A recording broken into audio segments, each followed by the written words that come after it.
સુરત બગડા અમે આજે આમ આદમી પાર્ટી વોર્ડ નંબર 18ની ટીમ સાથે રણુજા મંદિરની પાછળ આવેલ રામ રણુજા સોસાયટી, પટેલ પાર્ક અને શિવધામ સોસાયટીના મહિલાઓને સાથે રાખી આજે વોર્ડ ઓફિસ ખાતે રજૂઆત કરવા આવ્યા છીએ।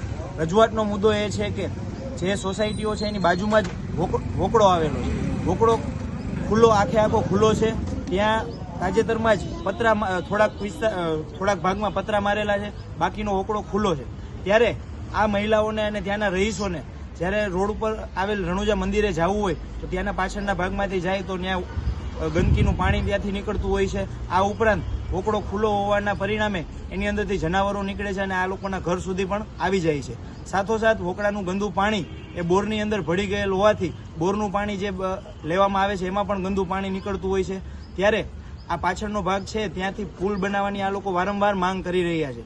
ત્યારે અત્યાર સુધી આ પુલની માંગ સ્વીકારવામાં આવેલ નથી। ત્યારે ફરી પાછી અમે એમની સાથે રાખી અને રજૂઆત કરવા આવ્યા છીએ। ત્યારે અમે કોર્પોરેશનને એટલી જ વિનંતી કરીએ છીએ કે અહીંયા જે વોકડાની સાફ સફાઈ રેગ્યુલરપણે થવી જોઈએ, વોકડો રહ્યો એ બંધ ટૂંકમાં એને કોર્ડન કરવામાં આવે અને જ્યાં પુલની જરૂરિયાત છે ત્યાં પુલ બાંધી દેવામાં આવે, જેથી રહીશોને હાલાકી ઓછી પડે।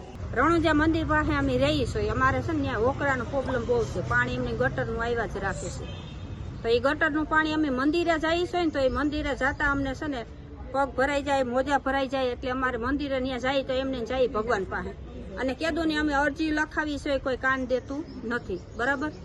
એટલે અમારે ત્યાં ફૂલ કરવાનું છે ને વોકરો બાંધવાનો છે। આ રજૂઆત કરી હતી ને કેટલો 1.5 મહિનો થયો બાઈ, તો મહિનો થયો છે।